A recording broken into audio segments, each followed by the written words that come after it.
हो जाइए माता जी। माता जी, अरे इतनी जल्दी आंखें टिमटिमाने लगेगी, गर्दन हिलाने लगेगी। अरे सुनिए, अभी आप गौरव अब 2.5 मिनट हो गए। आप देखिए, उन्होंने 2.25 मिनट लिए तो आपने 2.5 मिनट लिए। हुआ पूरा 15 सेकंड। इतना तो पहले दरिया दिली दिखाएंगे, ऐसा क्या है। अब सुप्रिया, उस टाइम मुझे ऑडियंस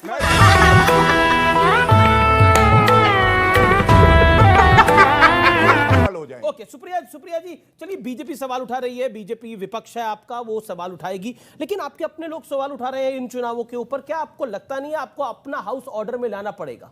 तकलीफ हुआ है बेचारे। आपका जवाब देने से पहले मुझे लगा था क्योंकि मेरे सामने रहेंगे सो थोड़ी सी बदतमीजी और शालीनता रखेंगे। इन्होंने मेरे नेता को पप्पू कहा, पता नहीं क्या सुपारी लेकर आते हैं। अब मैं फेकू और झासाराम का शिष्य इनको कहूंगी, फेकू प्रधानमंत्री, झासाराम फिर मैं इनको कहूंगी। क्या ये अच्छी बात है? क्या इस तरह के डिबेट होने चाहिए? सुप्रीम कोर्ट ने तो आपको भी कहा, आपको भी टोकना चाहिए था। अब शब्द पे आपने नहीं टोका तो मैंने आपका काम कर दिया। फेकू झासाराम कहने का मेरा दायित्व बनता है क्योंकि इन्होंने मेरे नेता को अपशब्द कहा। मैं कहना नहीं चाहती थी। देखिएगा बदतमीजी किधर से शुरू हुई, for the audience and for everybody sitting here. जली ना, तेरी भी जली ना। अब इन्होंने बोला कि कौन करता है मालिक।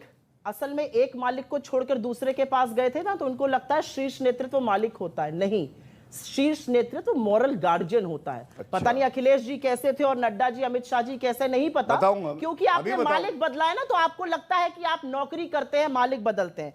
हम लोग यहाँ पर सिद्धांतों की वजह से, हमारा कोई मालिक नहीं है, हमारा मॉरल कंपस है।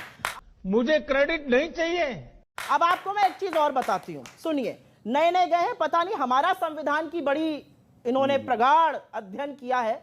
थोड़ा अध्ययन इन्होंने भारतीय जनता पार्टी के संविधान का किया है कि नहीं किया मुझे नहीं पता। भारतीय जनता पार्टी का संविधान क्लियरली कहता है कि हर साल मेंबरशिप ड्राइव और रिन्यूअल होगा।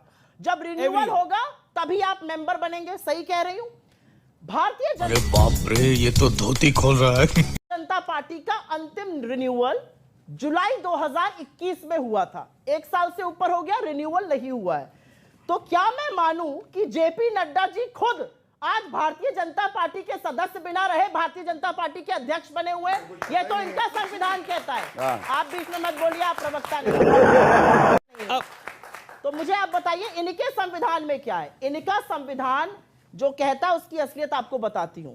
इनके यहां एक ही मौका हुआ जब 1.5 लोगों से ये बात निकलकर ऑलमोस्ट इलेक्शन तक पहुंच गई, जब गडकरी जी का नाम पूर्ति में आ गया था और यशवंत सिन्हा जी ने नॉमिनेशन पेपर मंगा गडकरी जी का सेकंड जी हाँ एग्जैक्टली सेकंड टर्म में उनका उसमें नाम आ गया था और यशवंत सिन्हा जी ने नॉमिनेशन पेपर अशोका रोड पे जहां पर इनका दफ्तर था वहां से मंगा लिए थे।